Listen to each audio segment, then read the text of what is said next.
Hey there, y'all, and welcome to today's Daily Down and Dirty. My name is Fairlight. Welcome to Airy Fairy Tarot.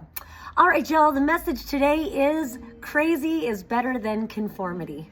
The reading today, it's pretty interesting. It reminds me of sometimes when I do palm readings, I'll see a lot of energies going on, and I always start out telling the person, well, the good thing is you're not crazy. And then I want to say, no, I'm just kidding. Of course you're crazy. There's a lot going on, but crazy is better than conformity, meaning that you are breaking free of the illusions that have, confined you and constricted you, limited you in your expression of life, basically. So I kind of just want to briefly show this, the main part of the reading, but then I want to start out really with the other parts. But in the middle, we've got this Four of Fire card, and you see that she's got this bow and arrow. She knows exactly what she's wanting, what she's aiming for, what she's moving towards. And I'll come back to these in a little bit. I love this card so much, and it feels like next to this one, there's some new clarity. So again, it's like crazy is better than conformity. And once you're free of the illusions that kind of limit your vision for yourself and for what you can experience in life, then you get your eyes open. Like I said, I'll concentrate more on these in a minute. And then we've also got this major arcana, the number 3. Normally the number 3 is the Empress, but I love this Dreams of Gaia deck. She just took her own direction with it. And so this is more like the Fool card, a brand new journey. So we'll come back to those. I feel like it's kind of the crux of the reading. But then we've got this whole top row, kind of bookending this top row. They kind of came out in pairs. We've got these two cards here, but I just want to say the bookends. We've got the Ace of Air, and then on the other side, we've got the 5 of Air and the 8 of Air, both reversed. So it's a lot about changing consciousness. It's a lot about changing your beliefs, your truth, the way that you look at things, and embracing new opportunities for yourself to go into these energies here. So I just keep wanting to say crazy is better than conformity. And it looks like there's a lot of disillusionment going on. So I want to start with the cards that are in the middle. We've got the 2 of Earth reversed. We've got the 10 of Fire reversed. And then we've got the 7 major arcana, who is kind of the masculine version of the crone energy. The wise old man, I think it might be called the sage, following his wisdom, his illumination. So going to these, it's like, again, crazy is better than conformity. And it's so funny, it's so hard to be linear, because then I look and it's like, I immediately want to acknowledge these two cards as well. It feels like with this disillusionment of the mind, it can also, because thoughts create reality.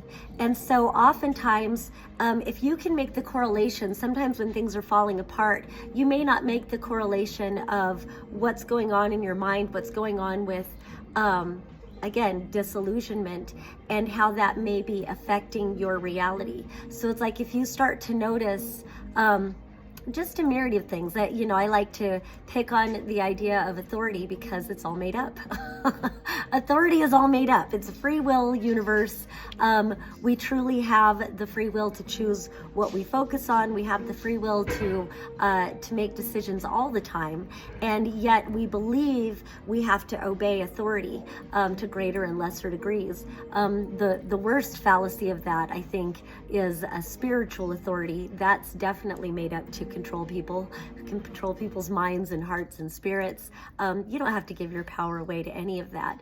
And so all this disillusionment, maybe an easier way could be, maybe there's a lot of disillusionment with, I'm in the United States. I figure most people who watch me right now are probably, but there might be others in other parts of the world, but the US, there's a lot of disillusionment going on, I'll just say that. So whatever that is, or if it's in your personal life, you may realize that somebody in your life is dishonest with you, or whatever it is. You could be disillusioned with capitalism, going to work every day and giving all of your time away to work for someone else, or whatever it is, time itself. And it's funny because I just realized there's this solar eclipse happening tomorrow in Aries, and then and that's tomorrow. I'm doing this on the 28th of March.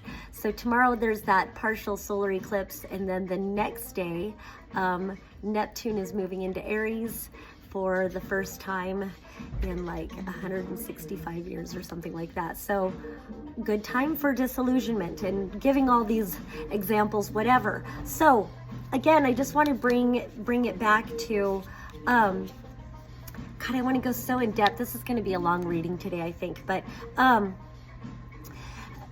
because I want to look at this one upright. Both of these cards are reversed, but you see that upright, it's like there's this illusion that he's keeping the peace. He's keeping this balance between these two swords, but really he's got one sword stabbing him in the hand. And so it's like he quote unquote keeps the peace by not speaking his truth. And so often we don't speak our truth because we're afraid of losing the balance of the other people, because when we speak our truth, people lose their shit. And we don't want to deal with people's anger. We don't want to deal with people's reactions, especially if they get angry, you know, we get controlled by fear. And again, disillusionment with authority. It's bullshit. Why should we be quiet just because we're afraid of upsetting people if what is happening is upsetting? So it really feels like, so with this being reversed, it just says you're not going to try to keep this fucking balance anymore. This one, I like it upright. It's interesting that it's reversed. It kind of feels like there's a transition taking place, that maybe by recognizing you don't have to keep silent to keep the peace, because there's really no peace to be kept by keeping silent, that maybe you're recognizing that you can take off the mask. And I always want to pick on conformity too, because there's not an honest fucking thing about conformity. Not an honest fucking thing. Really, conformity just says this part of you is unacceptable, this part of you is unacceptable, this part of you is unacceptable. And so what that does is fragment those unacceptable pieces of us, and they don't really go away. They're just fragmented and relegated to the shadow realm. And but they're still there. They're still parts of you. They're locked away in trauma and fear. And so these parts of ourselves keep seeking recognition, keep seeking validation. And so often, whoa, they show up in ways, something just fell off the window. They'll show up in ways that we've been conditioned to find not acceptable, whether it comes out in anger or rage, or it comes out in sadness, emotions that people don't want to deal with, or however these parts of ourselves come out. And so it's important to journal. And if you can make a commitment to yourself in assisting yourself to navigate the crazy as you are really coming into greater consciousness, start to recognize when you go into self-denial, self-rejection, self-criticism, you know, or if you're criticizing others or being judgy, like just recognize that. And if you can capture it in a journal, say, okay, what just happened? What was my reaction? What was my response? What are my beliefs around this subject? And just write as much information as you can with no filters. Just let yourself write. And then, you know, I always want to say, go to nature. Nature is the great recalibrator. And go to nature, recalibrate yourself, breathe. And when you align yourself into the energy of nature, then you can go back and read some of the things, or maybe take your journal with you and just ask yourself as you're reading what you wrote, are these really my beliefs? Or is this what I was conditioned to believe? And on any subject, what would I choose to believe about this if I felt like I had a choice? And once you identify those things, then you start to recognize what your beliefs truly are without restriction. And then you start to reintegrate those aspects of yourself that were shut down. And if they couldn't control you before, they really won't be able to control you now. And that's really what it's all about. It's about coming back into sovereignty, and the chaos can set you free if you utilize the opportunities for it to do so. And so in this, she's removing that mask. And I always like to say, you know, if I have to put on a facade in order for people to accept me, let's just cut to the chase. they don't accept me. So they can fuck off on their path, and I'm going to continue going on my own. And so that's it. And I love when you remove the mask, you start to recognize how you blindly follow the guidance that you're told. It's not really guidance, but you blindly follow what others tell you, the directions you need to move in your life, these narrow definitions of success, often superficial and shallow. And you see that she's crying underneath this blindfold. And so it's like in this energy, it just feels like you're starting to take your power back from that. But in taking your power back, things in your reality might start to fall apart. We have these tower moments because we're clearing our consciousness. I'm always talking about that book by Louise Hay, You Can Heal Your Life. And she would talk about, say you start doing affirmations for greater abundance in your life. And as you do these affirmations, then the opposite starts to happen. You lose your wallet, you get an unexpected bill, something like that happens. And she said, no, this is evidence that you are manifesting. And sometimes that negative will manifest first because you are moving the energy out of old beliefs. You're clearing it out. And so it will appear in your reality, but you continue affirming for abundance and you will see things begin to shift. And so it's like, see everything as evidence of your ability to manifest, even when it brings imbalance. Again, crazy is better than conformity. So then next to that, we've got this 10 of fire reversed. Normally 10 of wands is about burdens, laying down your burdens. 10s always indicate the completion of a cycle. It feels like with this, it's just some of this imbalance is because there's a need to balance your chakras. So I'm going to bring this up right.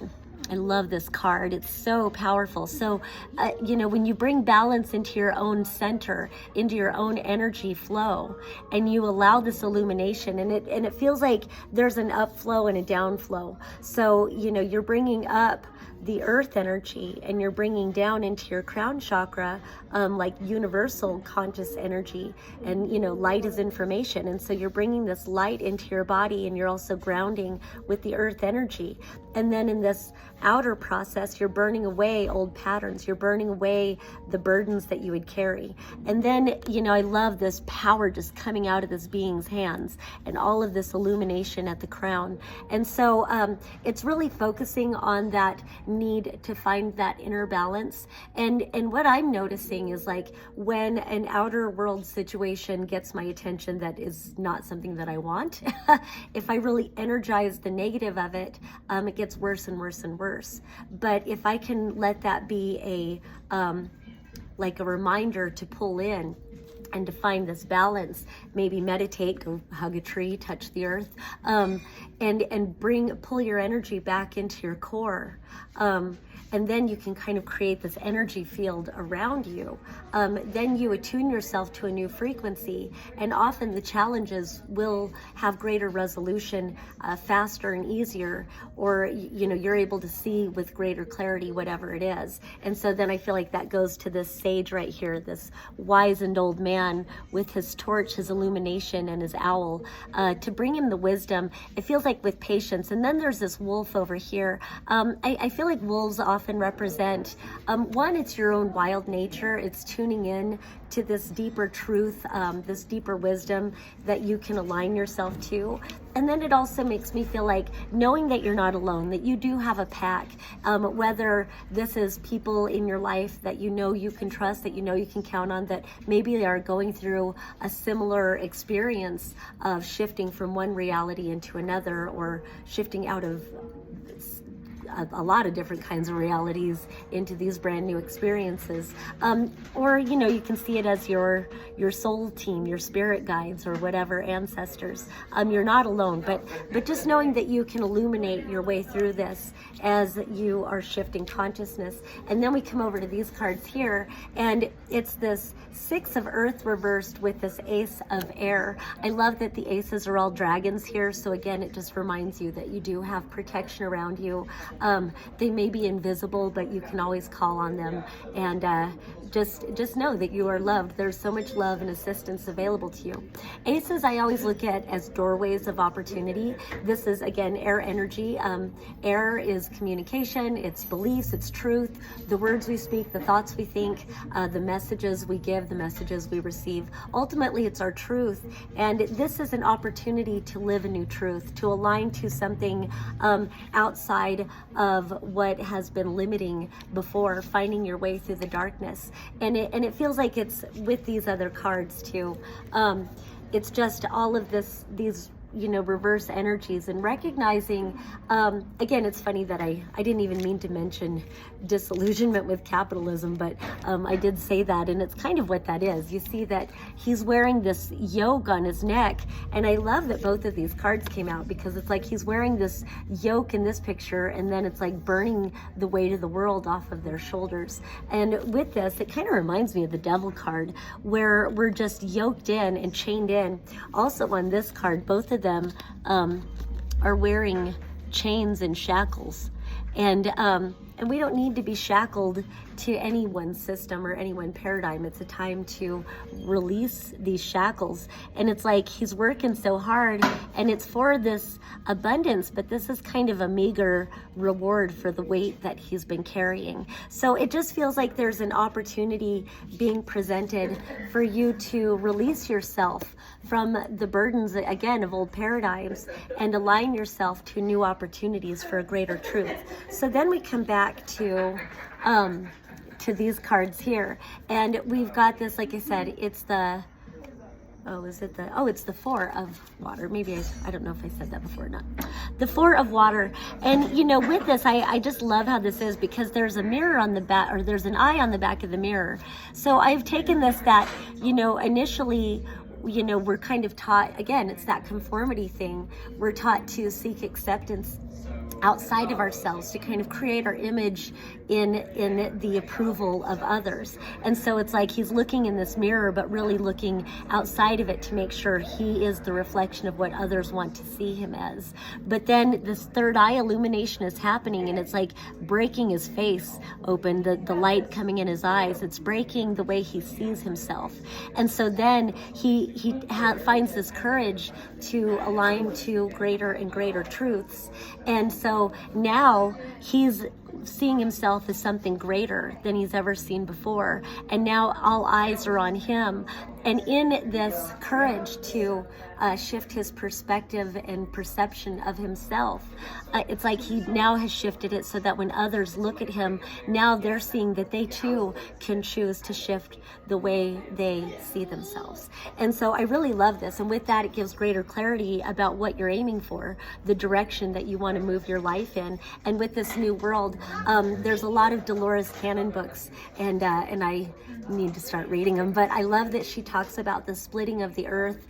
There are others who talk about the new earth, Eckhart Tolle, Bashar, the splitting of the earth, where there's this new consciousness. And so it's like aiming for who you truly are, aiming for what feels like your soul's purpose, your mission in life. And sometimes that purpose can be as grand as like winning a Pulitzer Prize or something, but it doesn't have to be like that. Sometimes your purpose can be, I'm going to have a beautiful day, I'm going to get 20 minutes in the sunshine. That can be aligning to purpose too. So don't intimidate yourself. Don't set yourself up for failure. Give yourself small goals to aim for. And the more you allow yourself to hit the target of that, you can make it bigger and bigger. And so it's like you're on this new soul's journey. Again, here is that beautiful dog, or, I love when we have our canine companions, because there's such a beautiful loyalty. Feels like being loyal to your soul, loyal to the path. Both of these are major arcanas. There's some new journey to undertake, and I love that there's this youthful person here, very masculine energies too. And so there's like this youth of undertaking the new journey, but there's a new wisdom that has been accrued to help assist you on this journey. And then you've always got guides along the way. There's also hidden resources available to you. There's like a map and some money in the back that maybe you don't see it, but it will always appear when it's most needed. So, what did I say? Crazy is better than conformity. All right, that's all I have for today. If you would like a reading from me and you happen to be in the downtown Asheville, North Carolina area, come on into Instant Karma downtown, Instant Karma Asheville downtown. It's your one-stop hippie shop. We got all kinds of cool swag. I just got this gorgeous selenite wand to replace because I gave my other one as a gift. So many things. I'm like looking around. We've got sage, we've got shells, we've got tons of crystals, tapestries, clothes, stickers, oils, silliness and nonsense. We've got all kinds of things, so come on in. If you're not in Asheville and you'd like a reading from me, I will link my Calendly in the show notes or whatever, and you're welcome to book with me. So whatever it is, book a reading if you'd like to. I do palm tarot and astrology. All right, thank you so much for watching. Once again, my name is Fairlight. Peace and love. Until next time.